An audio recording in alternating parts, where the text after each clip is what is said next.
Hello, everyone. My name is Dr. Erika Schultz, and I am the lead practitioner and owner of Paramount Wellness here in Denver, Colorado. I lead a team of great practitioners and nutritionists who are inspired to help make a difference in their community by helping to empower you to do better with your health and to do that naturally without the unnecessary drugs or surgeries. And today I'm here to talk to you about heart health. And this is a topic near and dear to my heart. I just recently had a close family member of mine actually have to deal with a cardiovascular event. And we're very grateful for the fact that there was a Western intervention to help in the medical emergency situation, which really made a difference in keeping her here with us on the planet. But I wanted to visit this subject because I think it's also just a really important topic in general. Heart disease, as you may know, is one of the is the actual single most the top killer of Americans, and it's a little known fact that a lot of that has to do with what's going on inside of your body, sometimes to do with your diet and sometimes not. And so today we're going to explore this topic. I just finished watching a video with Dr. Brumer, who's a medical doctor and a PhD. He did a presentation called, I want to get this right, Primary Prevention of Cardiovascular Disease. And he offers it to medical professionals for continuing medical education credit. And the discussion was, well, I'll tell you what it was around. It was around the 9 different factors that contribute to heart disease. One of which was smoking, number 1. 2 was fruits and veggies, and the consumption of fruits and vegetables. They looked at, diets. People that had diets that were high in that actually did better with their hearts in general. Exercise was a contributor. Alcohol consumption was a contributing factor. Hypertension, diabetes, abdominal obesity, psychological factors, and lipids, or as we know, cholesterol. And so each of these factors are shown to be significant contributors to cardiovascular disease. Dr. Bremer, in his presentation, basically categorized the first 4 I mentioned: smoking, fruit and vegetable consumption, exercise, and alcohol, as being the 4 key lifestyle factors that would contribute to heart disease. And these are the things that lifestyle factors are the things that we tend to think of as those items that we have control over, that we have an impact on. And certainly, how many vegetables and fruits we eat each day and whether or not we pick up a cigarette is certainly something we have a choice with.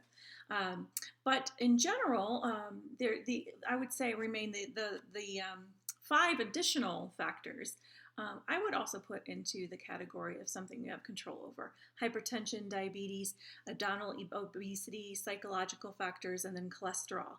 And that's something that we work with in our clinic every single day, is trying to prevent these types of situations and or improve a situation where they might already be diagnosed with one of these conditions, and help people to be able to make lifestyle factor changes and have an impact on their health in general. So the 9 factors that Dr. Broimer discussed in his presentation are definitely things that we help people with every single day in our clinic. And today I really want to discuss with you the different ways that we are approaching in our tactics for taking care of heart disease and preventing heart disease even in our clinic. And the first topic that we're going to visit is cholesterol, since it's probably in Dr. Broimer's research, it's really the number 1 area contributing factor is high cholesterol. And so when you get diagnosed with high cholesterol from a Western medicine professional, what you want to understand is a few things. Number 1, there is a reason why your cholesterol is high. And that's not always something that's going to be readily available or researched by your medical doctor. The answer from the Western medical perspective is typically just to put you on a statin medication. Well, if you do a little bit more digging into cholesterol, and I encourage you to check out the resource from Weston Price Foundation called The Myths and Truths of Cholesterol. You can just Google that and you'll find the resource. You'll get a little better understanding of some of the benefits and usefulness of cholesterol in your body.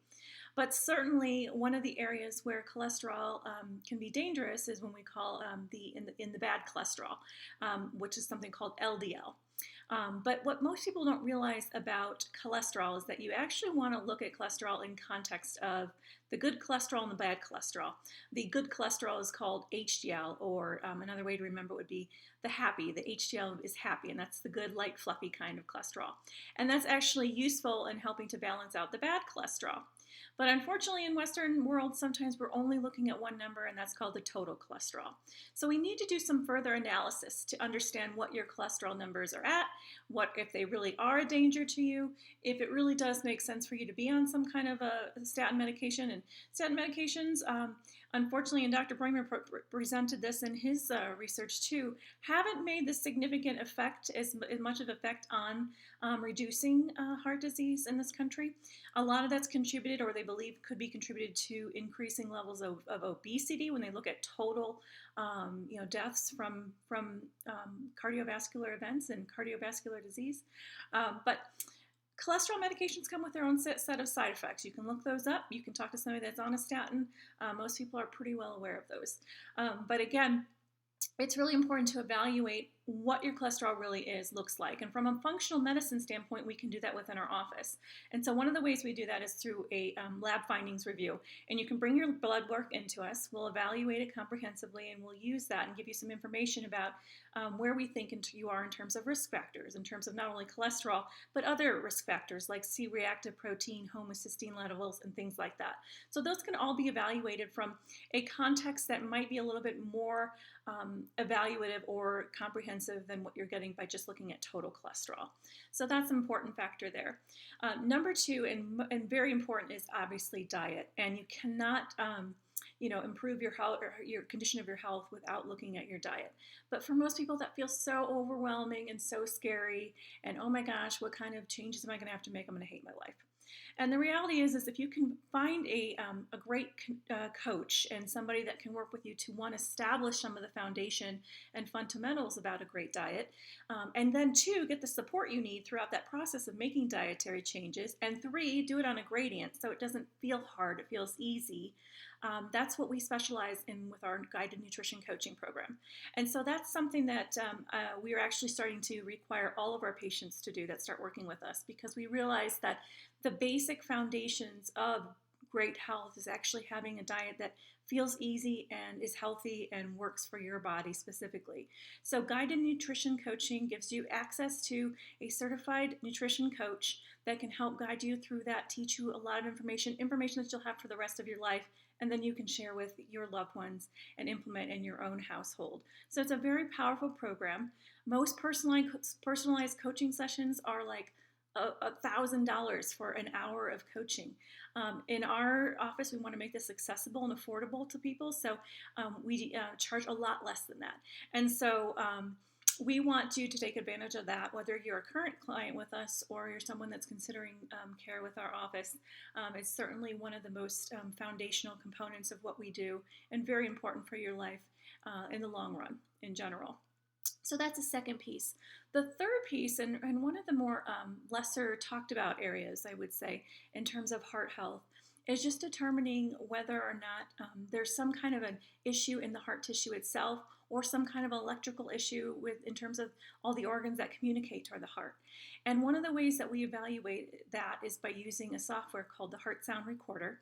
It is a device that would give us predictive abilities in terms of understanding if there's current nutritional deficiencies that are contributing to either the heart muscle itself, or again, the electrical communication that it has with the rest of the system. The Heart Sound Recorder is a very simple, non-invasive test. It's an incredible, revolutionary device that allows us to look at something at the heart and make sure and really prevent something catastrophic from taking place by understanding what the nutritional deficiencies are of the heart and how we can address them specifically for your body. And then the fourth but final piece is nutrition response testing. Nutrition response testing is going to give us insight in terms of what's going on with the heart tissue and what's at the cause of it. So not just is there something perhaps missing in terms of this heart's health and nutritional status that could potentially over time lead to a major event, but why is there potentially an issue? So one of the things Dr. Breumer presented in his research was the factors or what contributes to cholesterol starting to accumulate in the arterial walls. And he describes the mechanism of this being a epithelial lesion, or in other words, if you can think of it in layman's terms, a boo-boo in the heart wall or the heart artery of the heart. And what this does is it signals the body to start producing and increasing cholesterol, because anytime there's a wound in the body's natural defense or mechanism to heal that wound or to bring down inflammation is actually to create cholesterol.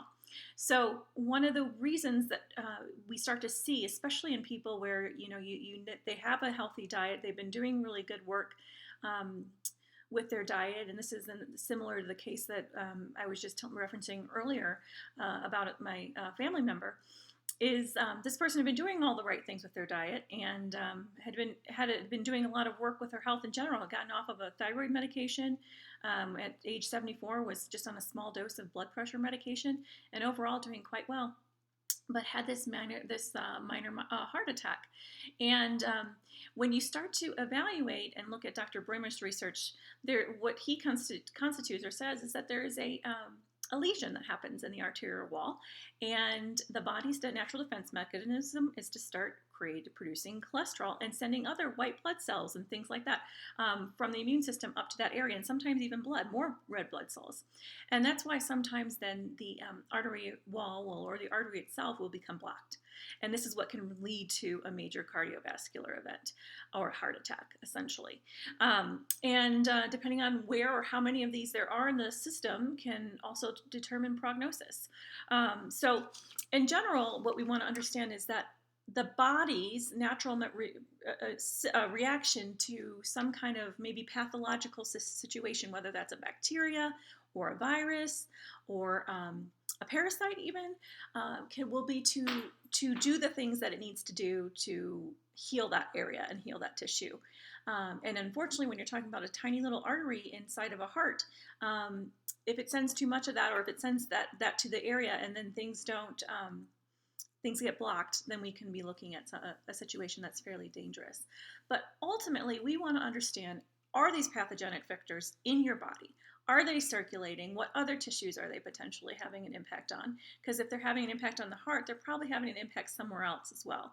And what we can do is identify what those are and then give you whole food, targeted herbal supplementation, homeopathy, whatever is needed and whatever the body says is the thing to do, that will gently and easily help the body, assist the body in its repair mechanisms. And we can use that whole food nutrition, herbal supplementation, homeopathy to start facilitating a healing process of that tissue itself. So that's something that we do through our systematic process of testing the body, and that's through nutrition response testing. And last but not least, acupuncture is another modality that we can use to help improve circulatory function. Acupuncture needles are excellent. Acupuncture in general is excellent at helping to promote circulatory factors of the blood by making a tiny little puncture or insertion of a tiny little whisker-like acupuncture needle. It will initiate the body's immune system, and the body will send all the necessary immune system components, white blood cells, and bring along with it the blood. And so it helps to improve circulatory function in the body by moving blood, and also helps to increase endorphins and the hormones, the feel-good hormones. So it's very helpful in reducing stress, which can also have an impact on heart function and heart health. So thanks for your attention today. I appreciate being able to share with you some of the things that we do at Paramount Wellness to help improve heart function and heart health naturally. And if you are interested in getting in touch with us, please check out ParamountWell.com or call us at 720-460-0766. Thanks.